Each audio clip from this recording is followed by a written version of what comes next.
शिकूया AI ची क्रांती. चला करूया MSCIT. आजच नजीकच्या MSCIT केंद्रात आपला प्रवेश निश्चित करा.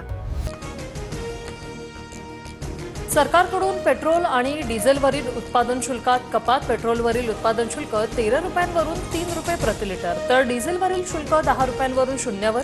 इंधनाच्या किमती कमी होण्याची शक्यता. देशाकडे 60 दिवस पुरेल इतका तेल साठा. एका महिन्याच्या LPG पुरवठ्याची पूर्ण व्यवस्था. इंधन टंचाई असल्याच्या अफवेनंतर केंद्र सरकारचं स्पष्टीकरण. देशभरात लॉकडाऊन लागणार नाही, अफवांवर विश्वास ठेवू नका. प्रत्येक आव्हानांचा सामना करण्यासाठी आम्ही पूर्णपणे सज्ज. इंधन पुरवठ्यावरून केंद्रीय पेट्रोलियम मंत्री हरदीप सिंह पुरींची एक्सपोस्ट. राज्यात इंधन टंचाईच्या भीतीने पेट्रोल पंपावर वाहनधारकांच्या लांबच लांब रांगा. कुठे पाण्याची टाकी घेऊन ग्राहक रांगेत तर काही ठिकाणी बाटलीत पेट्रोल न दिल्याने हाणामारीच्या घटना. आखाती देशातील युद्धावर पंतप्रधान मोदी सर्व राज्याच्या मुख्यमंत्र्यांसोबत संवाद साधणार. आज संध्याकाळी 6:30 वाजता व्हिडिओ कॉन्फरन्सिंगद्वारे होणार चर्चा. निवडणूक असलेल्या राज्याचे मुख्यमंत्री या बैठकीला मुकणार. डोनाल्ड ट्रम्प यांनी इराणच्या ऊर्जा केंद्रावरील हल्ले 10 दिवसांसाठी थांबवले. 6 एप्रिल रोजी रात्री 8 वाजेपर्यंत हल्ले स्थगित. इराणकडून होर्मुझमधून 10 तेलवाहू जहाजांना जाण्याची परवानगी. ट्रम्प यांची माहिती.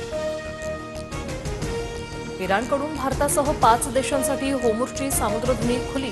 भारत, रशिया, इराक, चीन, पाकिस्तानला मोठा दिलासा. इराणचे परराष्ट्र मंत्री अब्बास अराक्ची यांची माहिती. महिलांसोबत केलेली कृती विधीचाच भाग. अशोक खरातचा तपासात अजब दावा. माझ्या अंतर्मनाने मला धोका दिला, मी भले केले तेच उलटले. खरातची उद्विग्न प्रतिक्रिया. सूत्रांची माहिती. अत्याचारी खरातचा HIV रिपोर्ट निगेटिव्ह. भविष्य सांगण्याच्या बहाण्याने 150हून अधिक महिलांवर अत्याचार केल्याचं तपासात उघड. खरात सध्या पोलीस कोठडीत. भोंदू खरातच मरणाची भीती दाखवून फार्म हाऊस, फर्निचर आणि परदेशवारीसाठी कोट्यावधी उकळायचा. पुण्यातील राजेंद्र जासूद यांची तक्रार. फार्म हाऊससाठी तुर्कीतून फर्निचर आणल्याची माहिती. कस्टम ड्युटी भरली की नाही याची तपासणी होणार. भोंदू खरातच्या ओकस कार्यालयात फॉरेन्सिकची टीमकडून पुन्हा तपास. पीडित महिलांना घेऊन फॉरेन्सिक टीम खरातच्या कार्यालयात. शिवनिका संसाराच्या बँक खात्यासह ओकस कार्यालय SIT कडून सील. अत्याचारी भोंदू खरात कडून ग्राहकांची माहिती गोळा करण्यासाठी कोल्ड रीडिंग आणि हॉट रीडिंग तंत्राचा वापर. रेफरन्स नातेवाईकांकडून माहिती संकलन करत असल्याची माहिती. भेटीच्या पहिल्या 5 मिनिटात अचूक माहिती सांगून विश्वास संपादन करायचा. माझ्यावर खोटा गुन्हा दाखल, लवकरच सत्य बाहेर येईल. वसईतील भोंदूबाबाची फेसबुक पोस्ट. पुण्यातील 35 वर्षीय महिलेवर अत्याचार केल्याप्रकरणी भोंदू ऋषिकेश वैद्य विरोधात गुन्हा दाखल.